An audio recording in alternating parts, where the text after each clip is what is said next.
Welcome to episode 3 of the Exploration series. In this series, we pick a familiar favorite and explore some different versions of it from around the world. I'm Amy, and in this episode, we're heading to Europe, to the birthplace of pizza as we know it today, Naples, Italy. The Neapolitan pizza has been the inspiration for so many modern pizzas that it's hard to count how many.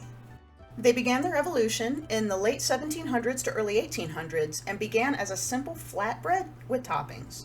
But in 1889, Raffaele Esposito is credited with the invention of the most famous Neapolitan pizza, the Pizza Margherita, for Queen Margherita of Savoy. Sorry for the pronunciation.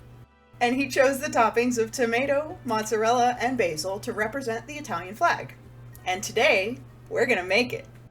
Now, up front, we are making a specific version of this world-famous pizza because unfortunately, I don't have a wood-fired oven that can heat to over 800 degrees. So, we're making this in my kitchen using a recipe that's been modified for home cooks with just a standard oven in the kitchen. The ingredients are even more simple than the last two pizzas we've made, so let's get cooking. Like the New York style pizza, this dough also needs to proof in the fridge for at least a day. So on day one, we only have a very small amount of work to do. To a stand mixer, add 4 cups of bread flour. Now, if you're able to get Italian Tipo 00 flour, you'll want to use that, but unfortunately none of my local grocery stores carries that flour.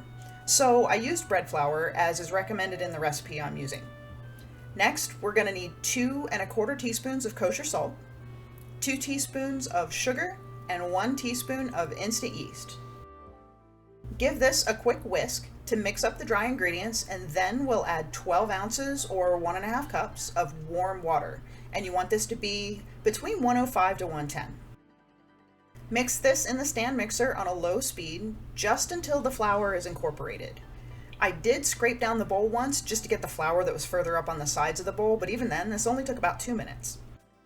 Then we're going to cover this and let it rest for 10 minutes. When that 10 minutes is up, now it's time to get kneading this dough, but we're just going to do this in the mixer again. On a low speed, knead this for 10 minutes. You'll want to go until the mixture comes together and it's barely sticking to the bottom of the bowl. You may need to add up to about 1/4 cup of flour to make this happen. If you need to, add the flour by the tablespoon. I needed to add a little over 2 tablespoons to mine, but it can depend on your flour, humidity, lots of things. Just don't do more than 1/4 cup of additional flour because the dough could get too dense. Here is what the dough should be doing at the end of the 10-minute knead time. You can see that the dough is sticking just at the bottom, but the rest is staying together on the hook and not sticking to the bowl. Now that we have the dough kneaded, we're going to pop a lid on this or wrap it up like I did with plastic wrap and put this in the fridge for an absolute minimum of 8 hours or up to 72 hours.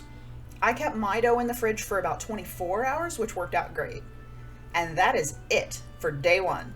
Now we can go relax or do laundry or something. Anyway, now for day 2.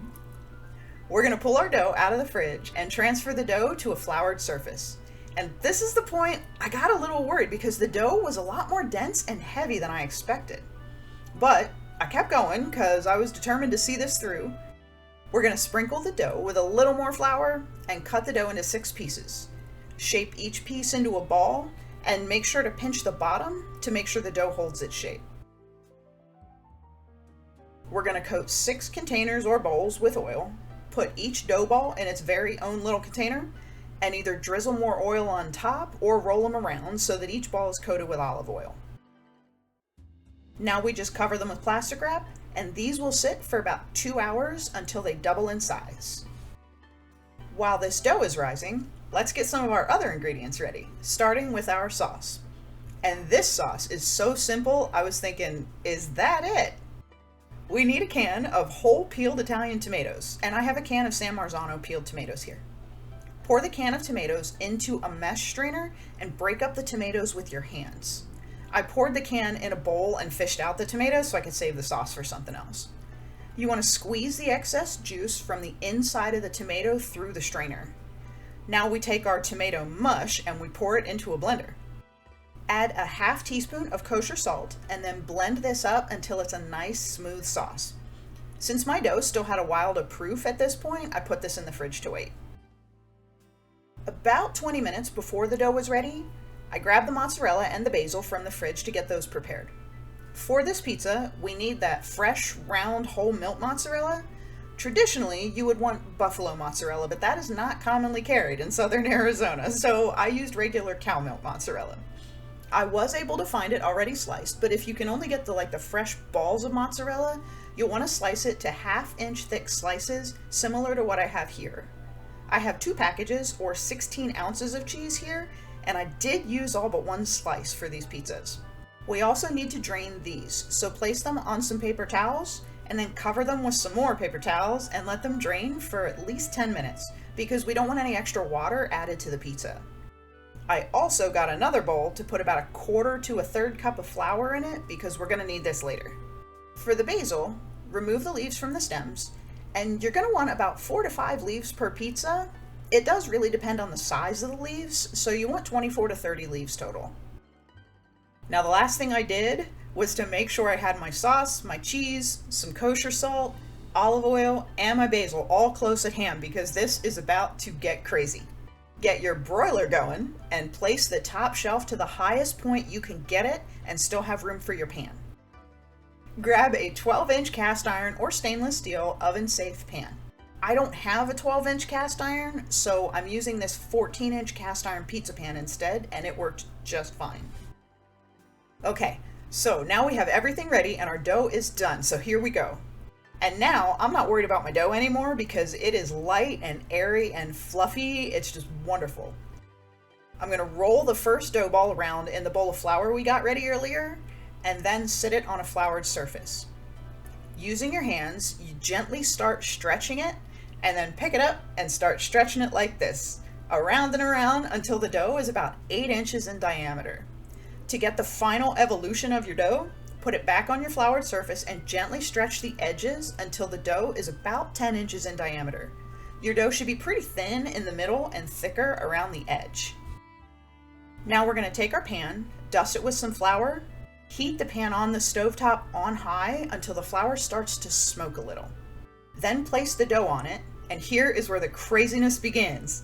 Spread 2 tablespoons of sauce on the dough, leaving about 1 inch of crust around the sides. I thought this would not be enough sauce, but I went with it, and it actually was the perfect amount of sauce. Place 4 to 5 pieces of cheese on the pizza, add some basil leaves, drizzle 1 tablespoon of olive oil on top, and add a sprinkle of that kosher salt. Then into the broiler this goes. But now we have another pizza to start. So, I got the second dough ball and followed what I did with the first, but keep a very close eye on the broiler because the pizza needs to come out as soon as the crust puffs up and the bubbles will start to get a little charred. This can take between 1 to 4 minutes, and most of mine took about 2.5 to 3 minutes each. Then get the pizza off the pan and then start over with the second. Keep on going for all 6, and at the end you have 6 Neapolitan pizzas margherita. Okay, now I have to be honest, the energy in the end stages of making this pizza is frenetic is really the only word that fits. Stretching each dough ball while checking the broiler every minute or so, getting the pizza off the insanely hot pan immediately so it doesn't burn, making the pizzas as fast as I could make them without splashing sauce and oil all over my kitchen. It was crazy, but it was so much fun, like manic fun. Luckily, my husband helped get the pizzas off the pan so I could just keep trucking along on these pies. And as you can see, a couple of the pizzas got a little dark because I let them go for like 30 seconds too long in the broiler. But this was just the coolest experience ever, making a pizza I have never attempted, and frankly, I was actually pretty intimidated by this one. But you know, these pizzas were absolutely amazing. The sauce is just tomatoes. The toppings are just cheese medallions, some basil leaves, and a little olive oil, but this pizza has so much flavor. It isn't even funny how fabulous these pizzas were. Fair warning though, these are meant to be eaten fresh. I mean like really fresh. Like get it off the pan, cut it, and eat it. The crust does get a little tough when it gets cold, but even then the pizza was so tasty that I didn't even care. We also did a little experiment since this recipe makes 6 pizzas and we can't eat 6 pizzas at once. We put some parchment paper in between them, wrapped them up in foil, and froze 3 of the pizzas to see if they will actually store at all. A couple days later, we grabbed one and put it in the toaster oven at 350 for about 5 to 6 minutes. While it wasn't quite the same as fresh, it still reheated very well and was still extremely tasty.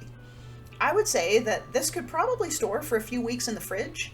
You can also freeze the dough and not make them all at once. Just take the dough out of the fridge, make the 6 dough balls, rub them with some oil, and wrap them up tightly with plastic wrap and foil. They'll store in the freezer for a few months, but it will take several hours to thaw and then to rise when you pull them out. Thank you for watching Explorations Neapolitan Pizza.